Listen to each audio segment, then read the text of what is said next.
Okay, just get light. Houston, be advised, the diesel is go today. This is Houston, roger out. Let me know when it converts. Yeah, they're finally doing your window to like that. Let's get light first. Steering first, yep. 11 Houston, your guidance. Welcome to the Cosmosphere podcast, episode 15, Lost Luggage. I'm your host, John Molnix, and I'm a volunteer here at the Cosmosphere. You can also catch me on my other podcast, The Space Shot. This month, we've got a quick retrospective on EarthRising, plus some funny stories from that night. Next month, we're going to get back to some history content when we talk with author Robert Kurson about his book, Rocket Men, The Daring Odyssey of Apollo 8, and the astronauts who made man's first journey to the moon. I'm recording this episode on the road, so we're going to keep this introduction brief. Let's dive in with our conversation with Jim Remar, the CEO of the Cosmosphere, and Mimi Meredith, the Chief Development Officer. Back in December, we had the great EarthRising event. A lot of planning went into that, and I don't think that's something that everybody, maybe they realize if they've done event planning before, but there's a lot of work that goes into that. So first off, thank you to both of you for all of the work you put into that. I didn't do anything.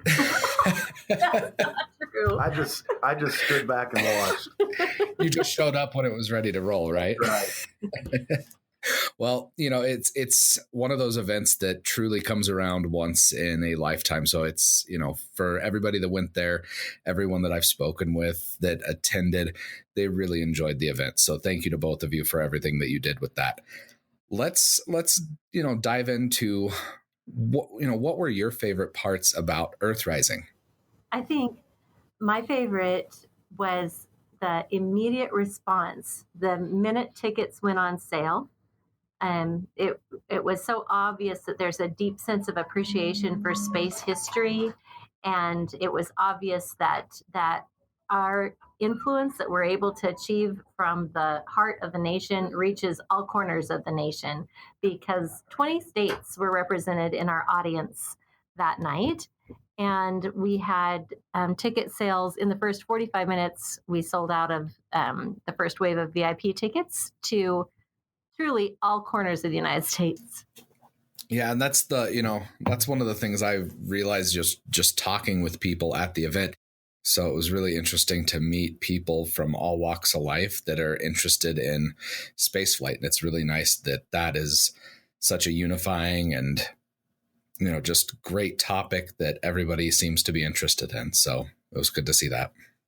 I agree, John. And I would add the ages. I don't know if you noticed, but there were so many families that came, and people that brought their young children up to teenagers. And the fact that intergenerational representation was there just shows that it's a topic that's alive and well. Definitely. And, for those little kids too, that's just such a great opportunity to meet some of the most important historical figures from the early days of space flight. So, those kids, that's a memory that they're going to have forever. Right. And that, some of the photos that we have on our website under event and photos, you can go through and see the most heart-touching expressions between mission control members and astronauts and the children they were meeting. Definitely some keepers there. Oh, for sure. When we were in line, we saw a couple little kids, and it was kind of amusing because the astronauts and the mission control, the MOCR guys, they were just as excited as the kids to talk to each other. So it was great to see that.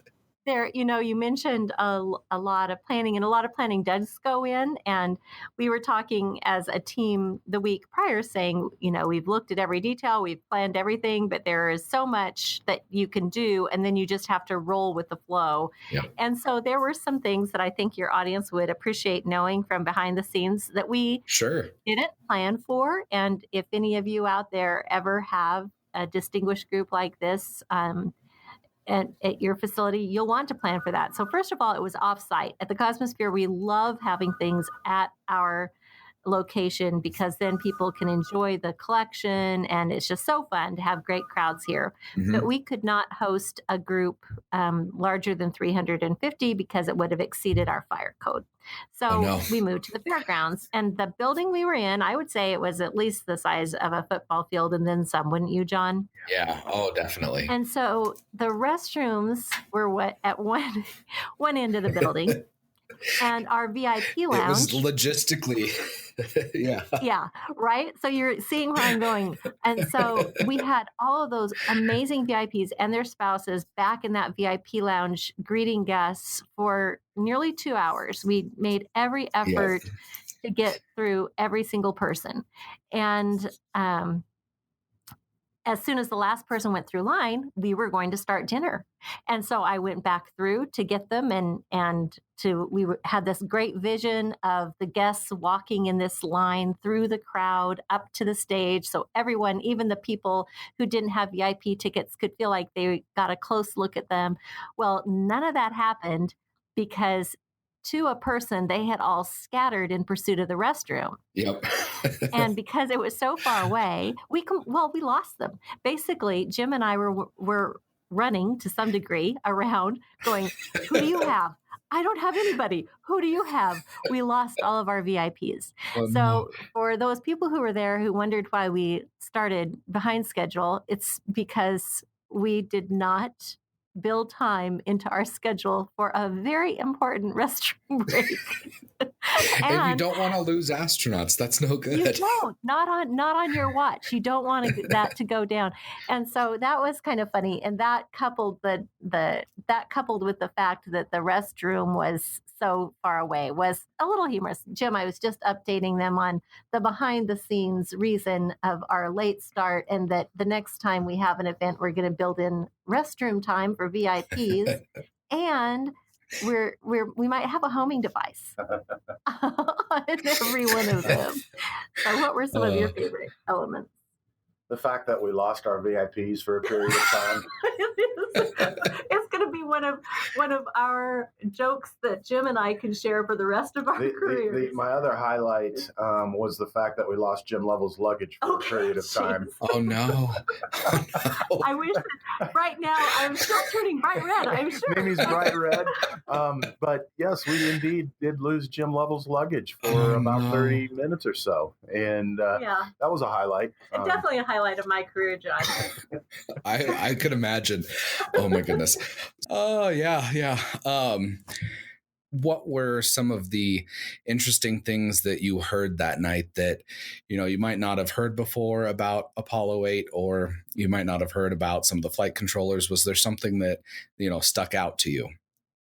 For me, it was everyone's recollection about the mission and just the emotions around the mission, the importance of it, what it meant to the country, what it meant to the program. It, in my opinion, is one of the greatest accomplishments or achievements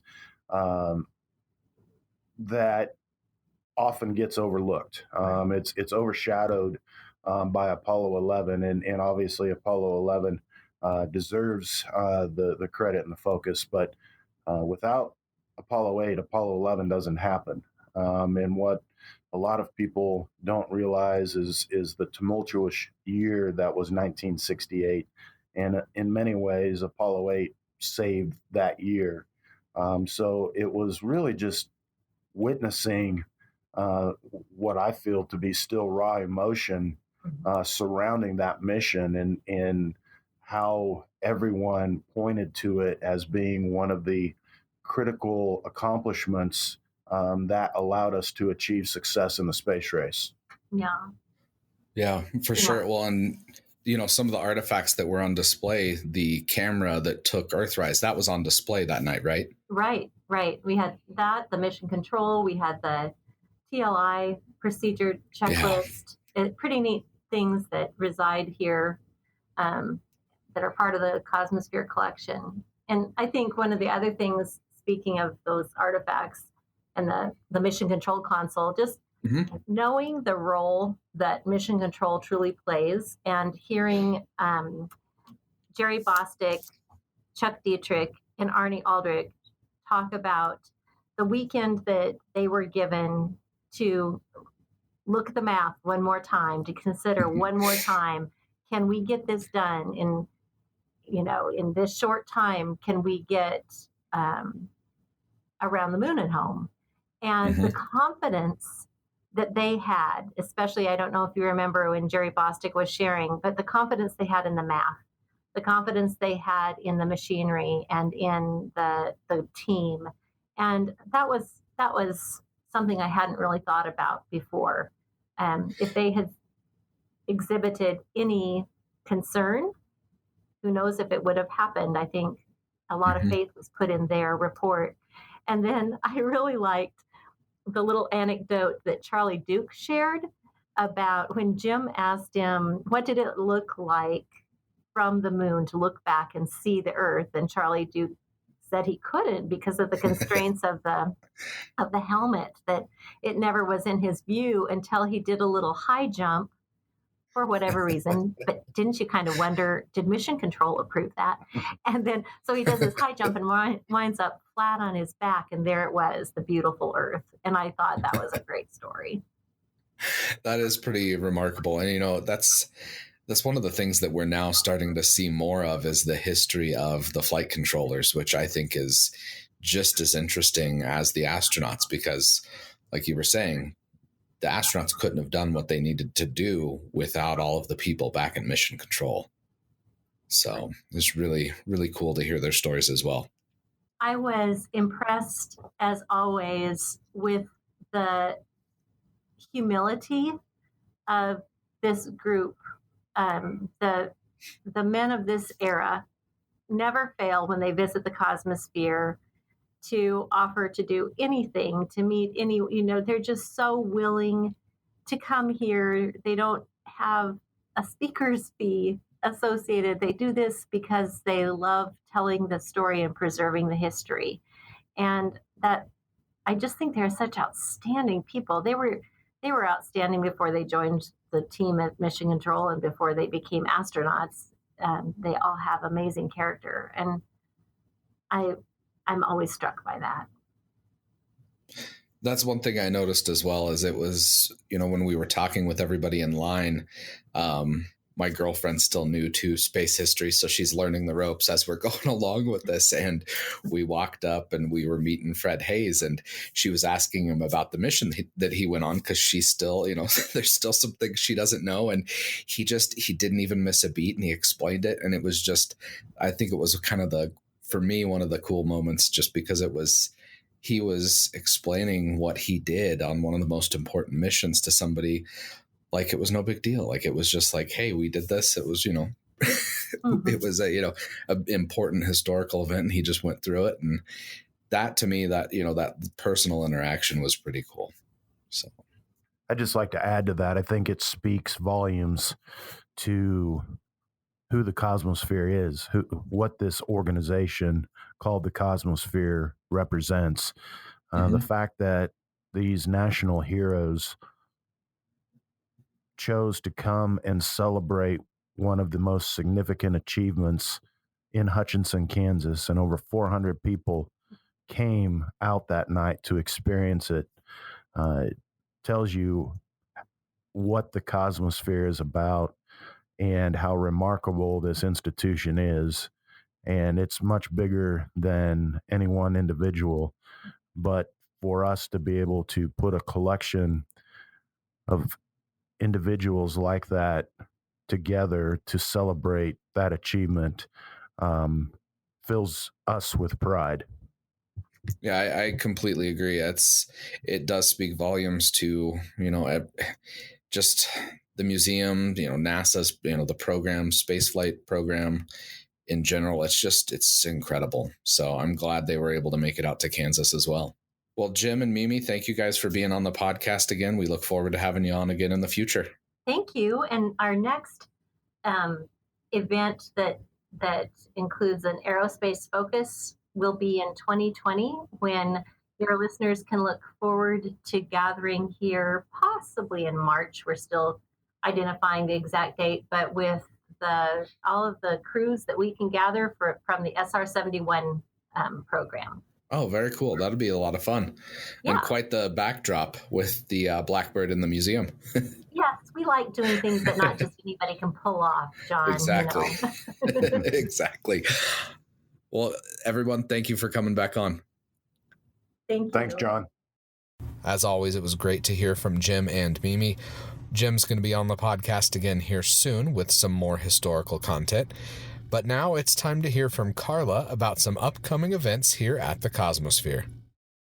Today I'm talking with Carla at the Cosmosphere. We're going to be hearing about some events coming up in January and February now that we're in 2019. Carla, welcome back to the podcast and Happy New Year. Happy New Year. Thanks for having me again, John. So January is about wrapping up, but there's still going to be some events going on at the Cosmosphere. Can you tell me a little bit about those? Absolutely. So we have a couple of events coming up this coming weekend. First is our Space Out Saturday, which is our monthly free event that we hold in the lobby of the Cosmosphere. It's geared towards children and children's activities. So this month's theme is the International Space Station. Kiddos will get to learn about what it's like to live in space, and then they'll get to make their own space station to take home. So that's Saturday, 10 to 1. We also offer during that event every month, in addition to the hands-on activities, a special story time that's related to the theme, and also a kids trek through our museum. So that's a special museum tour specifically geared towards children. It does require admission to the museum, but it is specifically designed for kiddos. That sounds like a lot of fun. I think it should prove to be. Then on Sunday, we have our total eclipse viewing. So as lots of people have heard, there is a total eclipse coming up on Sunday. It'll take place over the course of 5 hours. We will start our observing about 9:30 in the grassy lot just south of our building here across 11th Street. We'll have our 16-inch diameter telescope out, but this is one of those events that you don't need special equipment to be able to view. You can see this with your naked eye or even a set of binoculars. The height of the eclipse is supposed to be about 11:30. So we'll hang out, and it is a free, open to the public event. So come out and view the eclipse with us. That sounds like a lot of fun. I'm going to be doing the same thing in Denver here this weekend, so I'm looking forward to it. And then I am going to shoot for having this out on Friday, so people will get a little bit of heads up on what's going on this weekend. So that sounds like a lot of fun. Yeah, and then I have to invite folks who are here locally, too, to join us for our 3rd annual community reception on Martin Luther King Jr. Day.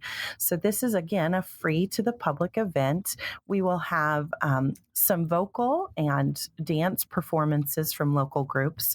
And then we will have Dr. Andrew Williams joining us from KU School of Engineering. He's the Associate Dean of Diversity, Equity, and Inclusion, but he's really a notable person in the robotics world, and that's what he's going to kind of talk about.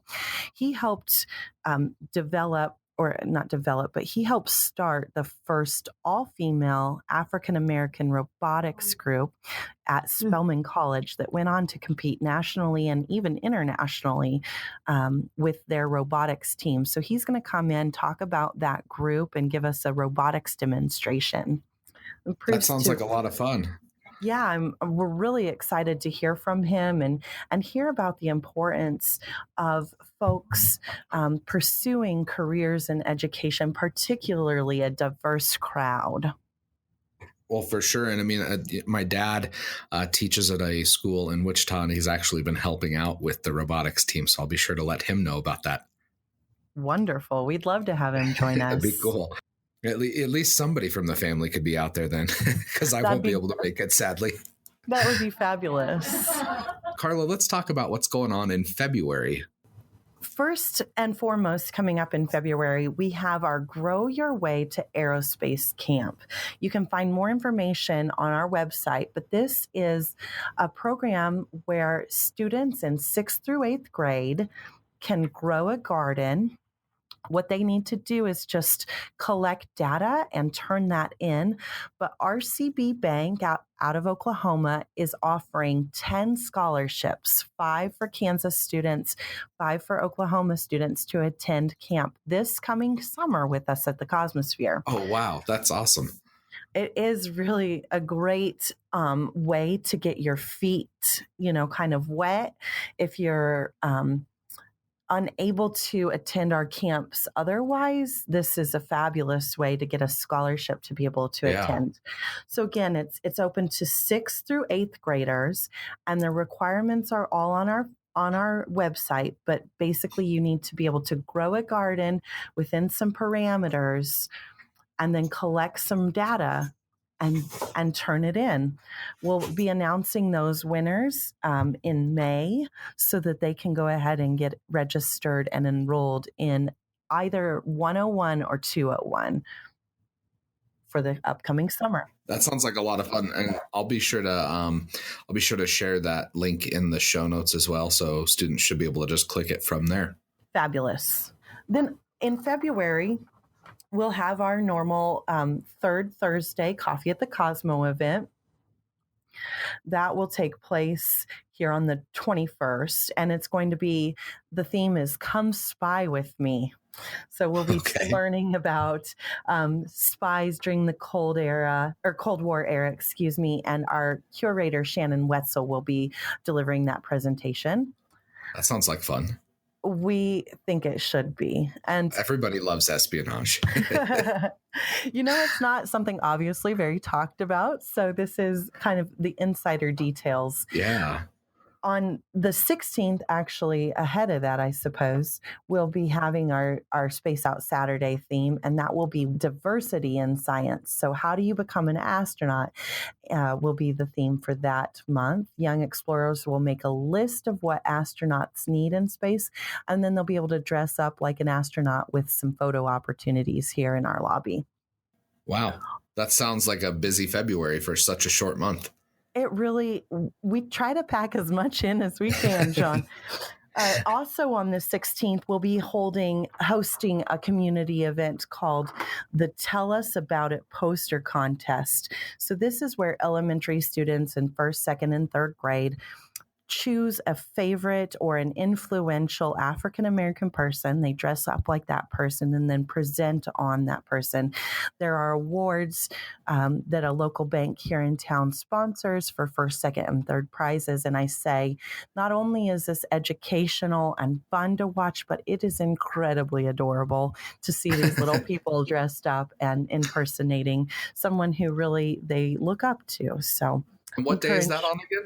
That's on the 16th, and it begins bright and early at 8 o'clock. Okay. But it is free to the public, and we certainly would love anyone here locally who could join us to come and participate. Sounds good. Yeah, well, I'll make sure all of these links are in the show notes. Wonderful. And I really think that's about it through February for us. Okay, sounds good. Well, I'm looking forward to talking to you in February, and we'll be hearing what's going on in March and beyond at the Cosmosphere. So, Carla, thanks for coming on. Thanks for having me, John. Take care. Thanks for listening to the Cosmosphere podcast. Make sure you share and subscribe to the show. If you enjoyed the show, please leave us a review on iTunes.